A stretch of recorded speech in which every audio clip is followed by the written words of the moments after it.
ಕಾಂಗ್ರೆಸ್ ಪಕ್ಷದ ಹಿರಿಯ ಶಾಸಕರು ಬಿ ಆರ್ ಪಾಟೀಲ್ ಅವರು ಬಹಳ ಗಂಭೀರವಾಗಿರ್ತಕ್ಕಂಥ ವಿಚಾರವನ್ನು ಮತ್ತು ರಾಜ್ಯದ ಪರಿಸ್ಥಿತಿಯ ಬಗ್ಗೆ ಇವತ್ತು ಬೆಳಕನ್ನು ಚೆಲ್ಲಿದ್ದಾರೆ.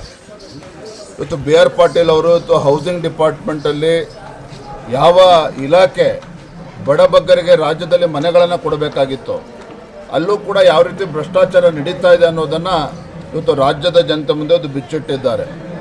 ಆದರೆ ಒಬ್ಬ ಪ್ರಾಮಾಣಿಕ ಬಿ ಆರ್ ಪಾಟೀಲ್ ಅವ್ರನ್ನ ಇವತ್ತು ಆಡಳಿತ ಪಕ್ಷದವರೇ ಯಾಕೆ ಈಗ ಮಾತಾಡ್ತಿದ್ರಿ ಅಂಥೇಳಿ ಎಲ್ಲೊಂದು ಕಡೆ ಬೆದರಿಸ್ತಕ್ಕಂಥ ಕೆಲಸವೂ ಕೂಡ ಆಗ್ತಾ ಇದೆ.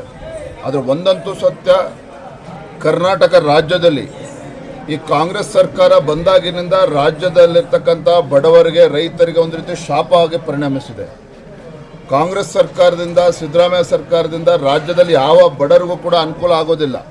ಹಿಂದೆ ಯಡಿಯೂರಪ್ಪನವರು ಮುಖ್ಯಮಂತ್ರಿಗಳಿದ್ದಾಗ ಇವತ್ತು ಅನೇಕ ಬಡವರ ಪರವಾಗಿರ್ತಕ್ಕಂಥ ಯೋಜನೆಗಳು, ಮನೆಗಳನ್ನು ಕೊಟ್ಟಿದ್ರು.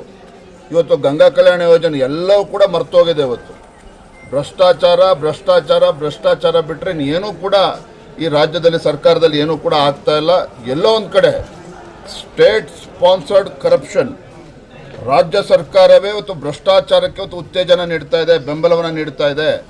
ಇವೆಲ್ಲವೂ ಕೂಡ ಬಿ ಆರ್ ಪಾಟೀಲ್ ಅವರ ಹೇಳಿಕೆಯಿಂದ ಗೊತ್ತಾಗ್ತಾ ಇದೆ. ಇವತ್ತು ನಾವು ಕೂಡ ಭಾರತೀಯ ಜನತಾ ಪಾರ್ಟಿ ಇವೆಲ್ಲ ವಿಚಾರಗಳನ್ನು ಇಟ್ಕೊಂಡು ನಾವು ಬೀದಿಗಳನ್ನು ಮತ್ತೆ ಹೋರಾಟವನ್ನು ಕೈಗೊಳ್ತೇವೆ.